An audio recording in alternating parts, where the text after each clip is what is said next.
এই যে সময় মধ্যাহ্নে কাজের সময় কিছু আলু বিস্তার কাজ, মোলা বিস্তার কাজ, শস্য বিস্তার কাজ, গৃহের কাজ, ছেলে আসছে মধ্যাহ্নে খাবে কি সেটা লক্ষ্য না করে যারাই এখানে আসছে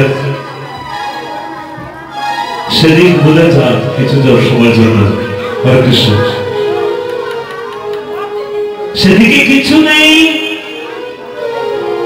বড় বাড়ি, বড় ঘর, বড় করলায় আসা,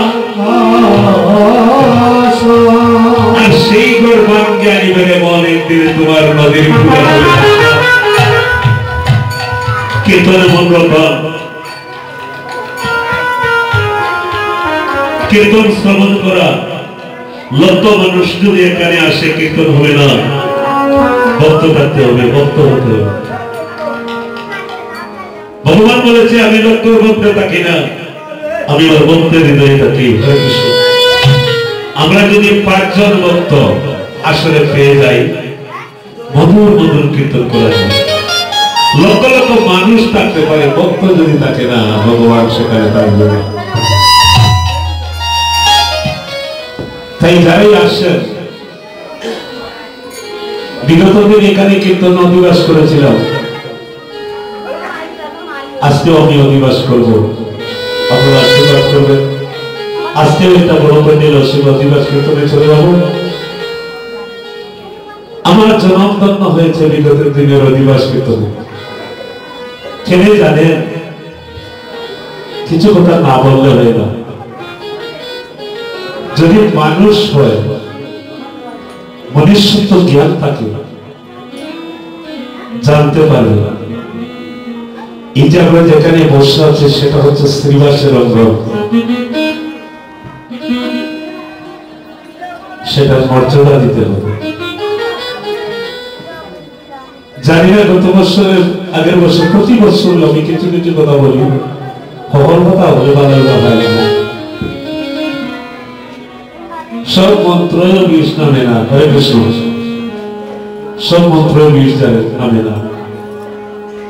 গান গাইলাম অবিষ দৌড়ে রাম রে, কাঁদিয়া খাল মাগের বিষ দৌড়ে রাম রে, ওই বিষ দৌড়ে রাম রে, ওই খাইয়া খাল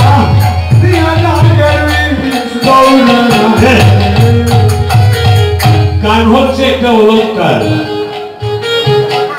তখন দেখা যায় এই মন্ত্র বিষ নামে না,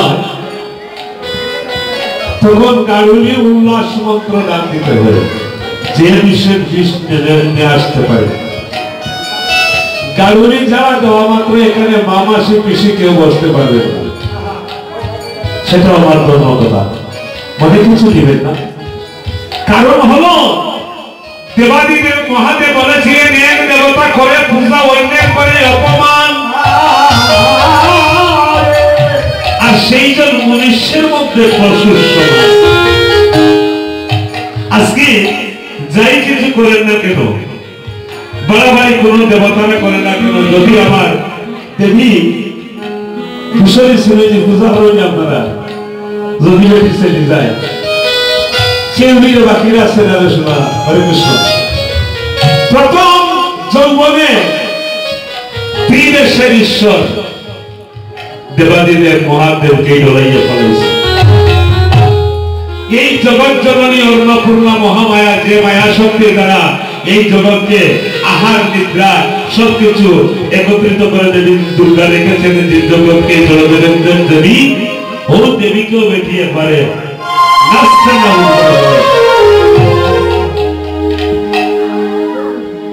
বাদ ছিল কিন্তু মনুষ্যের সাথে, কথা এখানে নয়, কথা কিন্তু অনেক অর্থের কথা। আমি এদিকে যাচ্ছি না, দিবা চলে যাবে মধ্যধামে। আচ্ছা বলেন তো, মধ্য নামে একজন দেবী এমন একটা জন্ম নিয়েছে, এমন একটা জন্ম। আজকে দেখেন সরকার গর্ভবতী বাধা দেয় সবে, ঠিক আছে না? তুই আমরাও বাজারে গিয়ে কিছু দম দান করি, কেউ বলবো কিন্তু তুমি একটু সুযোগ করো বলো এখানে তো শের পুরা বাদ দিয়া গেলে হইতো না, এই তো সন্তান জন্ম নিতে হইব। হরে কৃষ্ণ। রহস্যের কথা, আসলে রহস্য কথা নয়। দেবাদিদেব মহাদেব জলাদেব, দেবাদিদেব মহাদেব পুষ্পবনে যখন শায়িত ছিলেন, দেখেন ঘটনা কি হয়েছে। শ্রীফলের ডালে ফলকে দর্শন করে চণ্ডীর স্তন সমতুল্য ফল দর্শন করেছিলেন।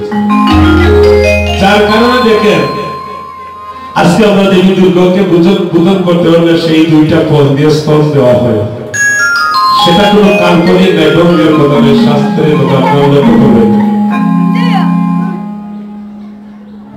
স্তন দেওয়া হয় না দুইটা ব্যক্তি। সেই শ্রীফল দেখে কামাতুর হয়ে গেছে, ঘামি গেছে। এই গ্রাম থেকে যখন এইভাবে অঞ্চলে সেই ঘাম কি করেছিলেন, অঞ্চলে মুছে আর এইভাবে সিরিয়া তার গ্রামটা নিচে পড়েছিলেন। তখন একটা নারী জন্ম হয়েছিল, কৃষ্ণপ্রেমা, পূর্ব সুন্দরী নারী। অবাক হয়ে গেলেন দেবাদিদেব মহাদেব, বলেছে তুমি কে? তুমি জানো না এই মুহূর্তে আমি তোমার কাছ থেকে জন্ম নিয়েছি? কিভাবে? বলে তুমি না তোমার ঘাম যখন নেতের অঞ্চলে চিনে মাটিতে ফেলে দিয়েছিলে তখন আমার জন্ম হয়েছে। তাই নেতের অঞ্চলে চিনে ফেলার কারণ নাম দেখেছিলেন নেতা। কথাটা সত্য না মিথ্যা? কিন্তু দেখেন বিশ্বরী বড় ভুল বলেছিলেন, তুমি আমার কাছ থেকে জন্ম নিয়েছো, তুমি যাও কৈলাসে। যাওয়ার পথে অষ্টবর্গ ঋষি, প্রতিবন্ধী মানুষ আছে না, সে হাতে চলতে পারে না, ওদিক থেকে ওদিকে চলে। অষ্টবর্গ ঋষি তখন রাস্তা দিয়ে রওনা হয়েছিলেন। অষ্টবর্গ ঋষি ফাঁকা পৃষ্ঠ দেখে নেতা মুখে হাত দিয়ে হেসেছিলেন। অষ্টবর্গ ঋষির কিন্তু মনে আঘাত হয়েছিল, ভাই তুমি তো আমাকে জন্ম দিয়েছে, আমাকে তো সে বিকলাঙ্গ করেছে, সেটা তো আমার কিছু করার নেই, দেখো আমাকে দেখে কি নিন্দা করেছে। অষ্টবর্গ ঋষি শাপ দিয়েছিলেন, দেখেন অভিশাপ কি জিনিস। বলেছিলেন তুমি যেই হও না কেন আমাকে দেখে যে তুমি তিরস্কার করলে, তুমি যেন কনিষ্ঠার দাসী হয়ে থাকে, এই জগতের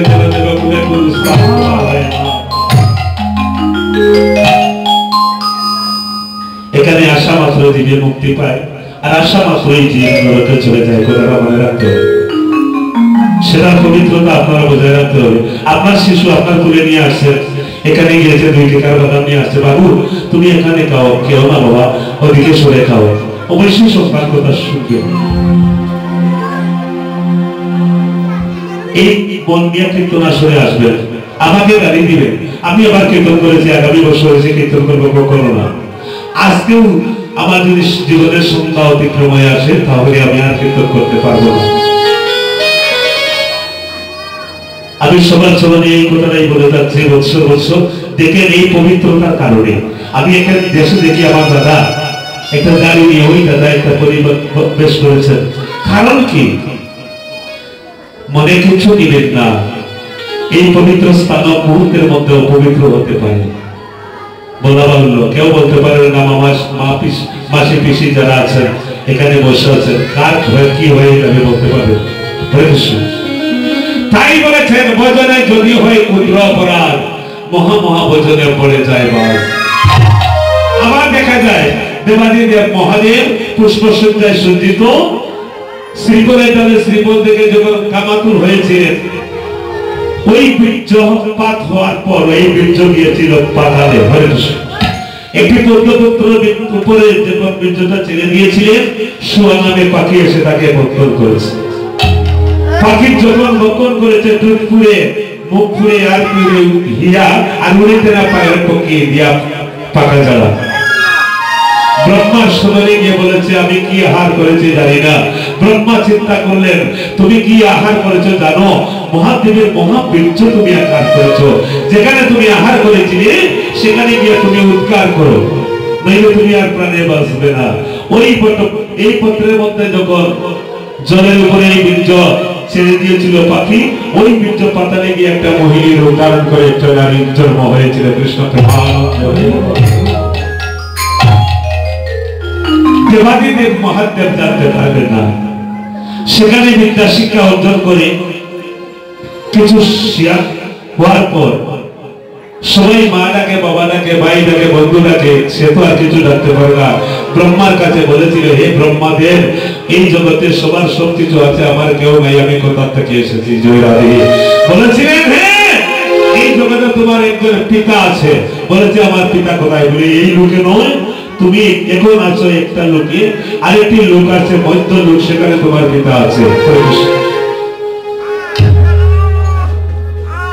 জন্মদাতায় জন্ম দিল না, জন্ম দিল করে, আর যখন ছিল জন্ম দিল মা ছিল না করে। হরে কৃষ্ণ। এই দেখেন তখন কি করলেন? বলেছেন, হে ব্রহ্মাদেব, তুমি তাড়াতাড়ি আমার পিতাকে তুমি দর্শন করাও। কি করেছিলেন? ব্রহ্মার হংস, ব্রহ্মের হংস দিয়ে এই দেবীর একটা হংস সৃজন করেছিলেন, নাগ নাগিনী দিয়ে তা বেষ্টিত করে মন্ত্রদামে যখন চলে আসলেন, মহাদেব অবাক হয়ে গেলেন। তুমি কে? বলেছে, আমি তোমার মেয়ে। অসম্ভব, আমার গঙ্গা দুর্গা দুই বাচ্চা, আমার কোনো মেয়ে সন্তান নয়, আমার মাত্র দুটা সন্তান, একটা গণেশের কাছে।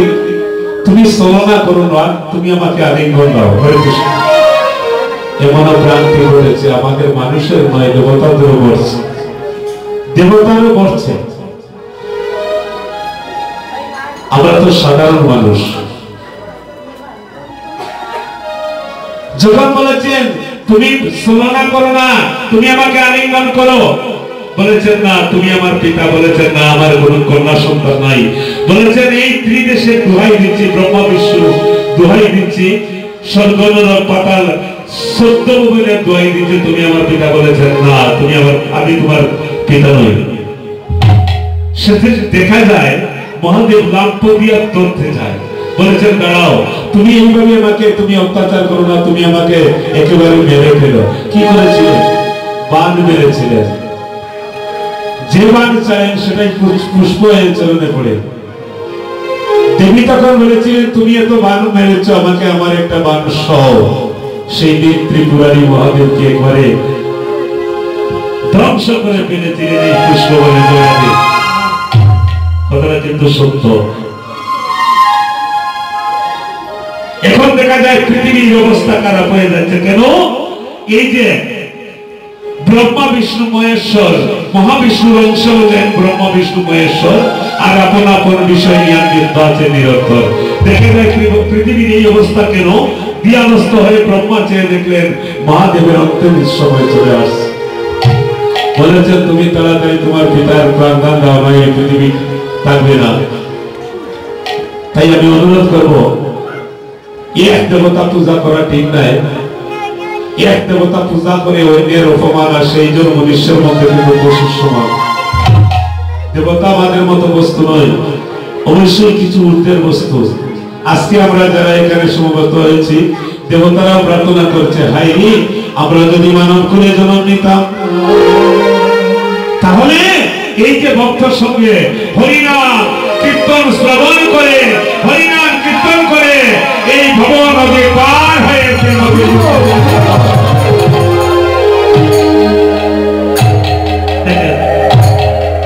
দেবতারা কি বাসনা করেছে যে যদি আমরা কলিযুগে গিয়ে মানব করে জন্ম নিতাম, তাহলে এইভাবে কৃষ্ণ গুণগান শ্রবণ করে আমরা একদিন ভব নদী পার হয়ে মধুর বৃন্দাবনে চলে যেতাম। সেই সুযোগ আমরা পেয়েছি। এই সুযোগে যদি এত সুযোগ দিয়ে যদি এই জনককে আমরা ধন্য না করতে পারি, আর হবে না মানব জনম বাংলে মাথা পাশ। আমরা কাঁদতে পারি 2 দিনের জন্য, একজনের জন্য আরেকজন মায়ের কাঁদা কাঁদু, যে কাঁদায় কোনোদিন তাকে পাওয়া যাবে, আর যাকে কাঁদলে পাওয়া যায় তার কথা আমরা ভুলেই যাই। তাহলে বলবেন যে আমরা বলবো কেমন? এই মুহূর্তে আমি প্রমাণ করবো, জবান বন্ধ হয়ে যাবে, কথা বলতেই কথা বলতে পারে না, বন্ধ হয়ে যাবেন আপনার থেকে। হরে কৃষ্ণ। এমন কথা আছে, কৃষ্ণ কথা। বিগত দিনে বলেছিলাম যে লক্ষ লক্ষ টাকা খরচ করছে আর দেবীকে পূজন করছেন, আমার গা উৎস এটা এখানে 1.5 লাখ টাকা, আর এখানে ক্ষমতায় মিলে 20,000 টাকা হইলে আগুন উঠলো নিয়ে সরস্বতী পূজা, কিন্তু দেখা যায় 10,000 টাকা, 50,000 টাকা, ইয়া সভাপতি আসলো তাই না, ধান একটা, ইয়ান একটা, হেন একটা, আর পাবো বিষয় খালি ডুবডুব শব্দ। আইতা বাড়ির লোকে হাড়ও ধরে প্রবলেম হবে। এত সুজা করছিল যে খারে বলবা এই বিধবা না সদবা কখন তো হলো সবার বন্ধ। মূল বিষয় আধা ঘন্টা জয়রাতে, এর জন্যই আমি অপেক্ষা করেছি। এর জন্য আমার যদি 10 মিনিটে কীর্তন সমাপ্ত হতে পারি, আমার জানে আসার ভাই, আমি 9টা থেকে সাজি বুঝি বিশ্বাস। কৃষ্ণই গিয়া শ্রীরাম কইছিল, শ্রীরামে তুই এখনো মায়ের কোলে বসে রইলে, আর তোর জন্য নবলক্ষ দেবীগণ বাইর হয়েছে, তুই কি ভুলে যাবে না? বলেছিল যে আমি সেজে খুঁজে বসে আছি, তোদের জন্য অপেক্ষা করেছি, কিন্তু আমার মানন্দ রানী আজ আমাকে দিচ্ছে না। একটা কথা হলো, জন্ম মৃত্যু দিয়া পূজন গমন আপন ইচ্ছায় নয় বিধির গঠন। এখানে যাই হয় না, গোবিন্দের কৃতজ্ঞতা হতে হবে। আমি যাই কিছু করি সেটা মনে রাখতে হবে, কারো কোথায় চলবে না। সময়ের কাজ কিন্তু সময়ই হবে। কি করবো? 12টা দিতে সমাধান করো, আর এখন 12টায় আরম্ভই হলো না, কিন্তু কোনটা যাইতা কি তাহলে আল্লাহ টেকা দিয়ে। আমি তো এখানে ভগবান ভগবান লাগিয়েছি না, 200টা কথা বলবই না, হয়তো কিছু টাকা বলন নিতে হবে। এই আসলে সত্য, সেইটা নিয়ে আমরা ভগবান প্রত্যাশা নিয়ে আমরা কীর্তন করি। কিন্তু আপনাদের আশীর্বাদ এই মাঘী পূর্ণিমা লগ্নে অনেক টাকা শুনানো হয় আমাকে কীর্তন দিবসের জন্য, একমাত্র নারায়ণ জানেন। আমি কথা দেই না, কারণ কথা দিতে পারছি না। এখানে কয়েকজন লোক এখনো আমার আমি দেখতেছি, ওরা বলেছিল একদিন আমি থাকবো না, তুমি থাকতে হবে। আজ নীলুদার কথা মনে মনে সেই কথা মনে পড়ে যায়। আমার হাত থেকে উনি মাইক নিয়ে বলেছিলেন সবার কাছে যে আমি দীর্ঘদিন এখানে জানি না কত ভুল ত্রুটি করেছি, আপনারা ক্ষমা করবেন, আমার আর পরিচালনা করার সেই সুযোগ আমার নেই। আমার দাদাকে সেই দিন আমি সভাপতি করেছিলাম, হরে কৃষ্ণ, সে কথা মনে হলে বড় কষ্ট হয়। তিনি ভুল করেছিলেন, আসলে সে তো বলছে না, সেদিন তাকে করা আদায় করাচ্ছিল, হরে কৃষ্ণ। সে বলেছিল দাদা অনেক কিছু আপনাকে নিয়ে আমি করেছি, এখানে যেন আপনি কীর্তন করেন, আমি আর এখানে থাকবো না, আমি সবার কাছ থেকে বিদায় নিয়ে চলে যাব। আমি সে কথা আমি নীলুদাকে এখানে ভক্তি দিয়ে উল্টো করেছিলাম, হরে কৃষ্ণ। সেখান থেকে এখানে এসে যখন কীর্তন করলাম, আমার একজন তার ছোট্ট ভাই, আপনারা জানেন পিন্টুদের মেম্বার ছিল, আসার পথে আমি তাকে চাটা খেয়ে আসছিলাম, এখানে এসে উনি দিন সে মারা যায়, তার জন্য এখানে গোবিন্দের কাছে প্রার্থনা করেছিলাম। আমি এখান থেকে চলে গেলাম সাতকে ধরে, সেখানে যাওয়ার কথা শোনা যায়, বিন্দুদার নাই, অবাক হয়ে গেলাম। চলে আসলাম তার এই দেহ কারা দর্শন করার জন্য। সুদীজন খেদে লাভ নাই, কাঁদলে ধৈর্য দিয়ে কিন্তু তার একান্ত মানুষ জন্ম করে, কাঁদলে পাওয়া যায় না। তবে হ্যাঁ, একটা কথা মনে থাকবে,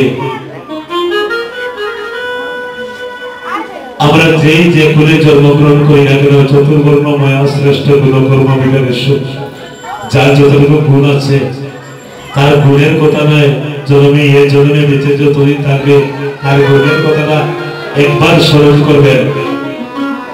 সেটাই এই জগতে চাওয়া পাওয়া।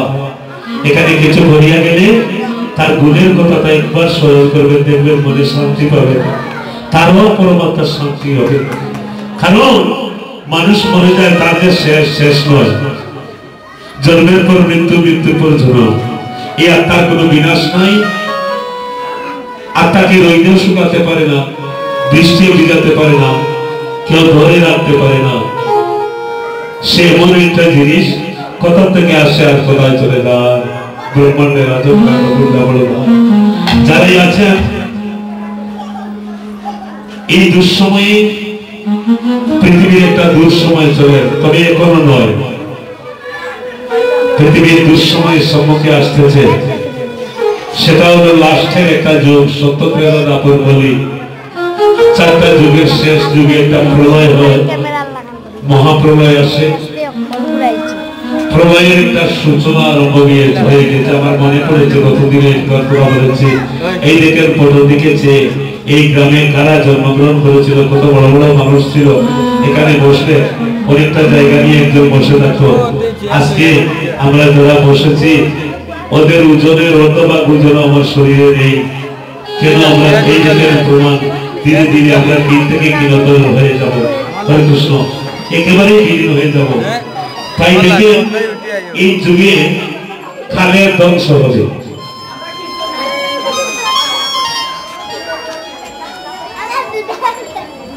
এই যুগটা হচ্ছে বিনাশের যুগ, কালের ধ্বংস হবে। তবেও আমাদের জনার্দন নয়। আমরা যে ভক্তের সঙ্গে এই অবস্থার মধ্যে আমরা কৃষ্ণ গুণগানের সুযোগ পাচ্ছি, বা কৃষ্ণ গুণগান করতে পারি, শ্রবণ করতে পারি, কীর্তন করতে পারি, সেটাই আমাদের জন্মের একটা চাওয়া পাওয়া। আজকের দিনটা বড় শুভ দিন। আর আজকের এই সময় যে আমাদের বড় মূল্যবান সময়, আমি আধা ঘন্টার মধ্যে কীর্তন সমাপন করবো, কিন্তু এখানে একটা স্বার্থ আছে, যার কারণে আমি কথা বাড়াই। ক্ষমা করবেন আমাকে, আমার জন্য নয়। এই দেশে বহু কীর্তনী জন্মগ্রহণ করেছে, কাঠি কাঠি টেকা উঠে নিজের বাড়িতে নিয়ে যায়, নারায়ণ কৃপায় তাই আমি করি না। আমাকে যখন টাকা খেতে দেওয়া হয়, বলছে দিচ্ছ কেন? আমি তো এখান থেকে কোনো গিয়ে আমি সরকার উঠে গিয়ে সিগারেট টিকেট খাইয়া সংসার নিব। আমার দিকে কাজে লাগবে না মা, আমাকে না দিয়ে রবীন্দ্রের মন্দিরে কিছু দান করো। সেটাই আমার প্রত্যাশা, আমার সাথে খালি এখানে নয়, আমি যেখানে যেখানে গিয়েছি সেখানে প্রমাণ পাবে। যার কারণে আমি বিলম্ব করি। আমি সেই কীর্তনী হইয়া এই দামে আসি না, আমি একজন আলাদা হয়ে এখানে আসি, যে দেখি ঠাকুর আমাদের জন্য তো অনেক কিছু করলাম, তোমার জন্য কিছু করা যায় কিনা। ধন্যবাদ। দাদার চরণে আমি ভক্তিটুকু জ্ঞাপন করছি।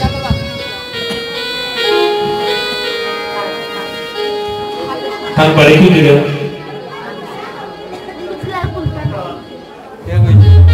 এই ঘরে কোন বাড়ি? আপনাকে দর্শন করে আমার জনগণ হয়েছে। আপনারা বুঝতে পারবেন, আমি বুঝিয়ে দেবো। এই দেখেন, সাধু সঙ্গ এমন জিনিস, এখানে আইলাম আর তিলক দিলেই আমার সাধু হয়ে গেলাম। আমি কোনো সাধু নই। হরে কৃষ্ণ। আমি কিছুক্ষণের জন্য, আরে কত সময় বাদে দেখবেন আমার আর একটা অবস্থা। কারণ আমরা তো গৃহস্থ আশ্রমে বাস করি।